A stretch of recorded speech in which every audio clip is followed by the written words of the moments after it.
Hello everyone, সবাই কেমন আছো? আশা করছি সবাই খুব ভালো আছো এবং আমিও কিন্তু অনেক ভালো আছি। আজকে আবারও চলে এলাম নতুন একটা ব্লগের সাথে। এই যে জিনিসটা দেখতে পাচ্ছ, এটা কিন্তু আমার মায়ের শখের জিনিস এবং আমার উপর দায়িত্ব পড়েছে এটাকে সুন্দর করে ডেকোরেশন করার। তো চলো, নিয়ে নিয়েছি ফার্স্টে কয়েকটা অ্যাকোরিয়ামের পাথর। এটা কিন্তু আমি অনলাইন অর্ডার করেছিলাম এবং নিয়ে নিয়েছি টুনি লাইট। পাথরগুলো কিন্তু খুবই সুন্দর এসেছিলো এবং একটু ময়লা ছিল বলে একটু ধুতে হবে, তাই জন্য নিয়ে নিয়েছি একটা বালতি এবং তার মধ্যে নিয়ে নিয়েছি একটু জল এবং সেটাকে এবার ধোবো। আমি পাথরগুলোকে দিয়ে দিলাম এবং এটাকে ভালো করে এখন চটকে চটকে ধোবো, কারণ এর গায়ে খুবই ময়লা ছিল। এবং ধোয়ার পরে এটাকে একটা কাপড়ের মধ্যে নিয়ে ড্রাই করব, কারণ ভেজা ভেজা অবস্থায় গাছের তলায় দিলে এটার ওপরে যে ছাপ ছাপ ব্ল্যাক স্পট পড়ে যাবে জলের কারণে। তো তার জন্য এটাকে একটু শুকনো করব। শুকনো করার পরে তারপরে গাছের মধ্যে আমরা দেবো।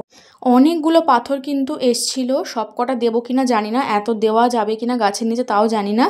আর এটা কিন্তু অ্যাকোরিয়ামের মধ্যে দিলে আরও ভালো লাগতো। আর কয়েকটা কিন্তু ভেঙে গেছিলো, কারণ অত দূর থেকে আসে, ওর জন্য হয়তো কয়েকটা ভেঙে গেছিলো। তো সেইগুলোকে আমি সাইড করে রেখেছি এবং বাকিগুলো আমি এখন গাছের মধ্যে দিয়ে দেবো। টবটার মধ্যে অ্যাকোরিয়ামের এই রং বেরঙের পাথরগুলো দেওয়ার পরে দেখো জাস্ট টবটার যেন আরও শোভা বেড়ে গেল, কারণ একে তো সাদা কালারের টব আছে, তার মধ্যে এই রং বেরঙের পাথরগুলো যেন জিনিসটাকে আরও শোভা বাড়িয়ে দিয়েছে। ক্যামেরার মধ্যে কতটা ভালোভাবে তুলতে পেরেছি আমি জানি না, কারণ এক হাতে ক্যামেরা করছিলাম আর এক হাতে এটা সাজাচ্ছিলাম। তো সামনে থেকে কিন্তু এটা জাস্ট অসাধারণ লাগছিল। আমার মা কিন্তু এই ধরনের প্লাস্টিকের গাছপালা বা এই ধরনের টুকটাক জিনিস দিয়ে ঘর সাজাতে ভীষণ ভালোবাসে। আমাদের ঘরে জায়গা কম, কিন্তু এই সব জিনিসপত্র কিন্তু ভর্তি হয়ে গেছে, চারিদিকে কিন্তু এই জিনিস দিয়ে ভর্তি করে রেখেছে আমার মা।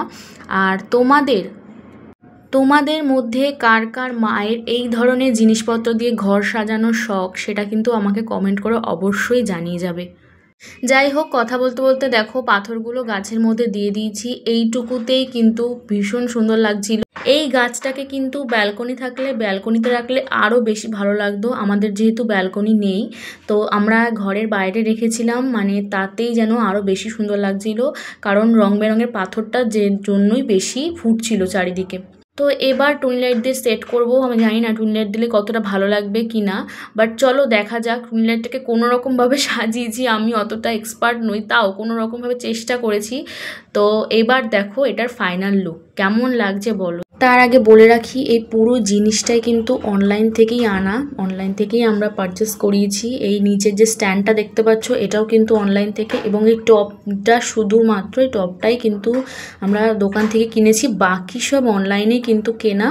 তো অনেকে ধারণা যে অনলাইনের জিনিস খুব একটা ভালো আসে না বা কোনো রকম খুঁত থাকে, কোনো না কিছু খুঁত থেকে যায়। আমার কিন্তু মনে হয় অনলাইনের জিনিস সবসময় খারাপ দেয় না, কিছু কিছু জিনিস কিন্তু খুবই ভালো আসে। এই জিনিসটা দেখো, A to Z কিন্তু জিনিসটা পুরোটাই ভালো এসেছে। তো আজকের মতন ভিডিওটা এখানেই শেষ করলাম। কেমনভাবে সাজালাম অবশ্যই জানিয়ে যেও। দেখা হবে পরবর্তী কোনো ভিডিওতে, ততক্ষণের জন্য টাটা।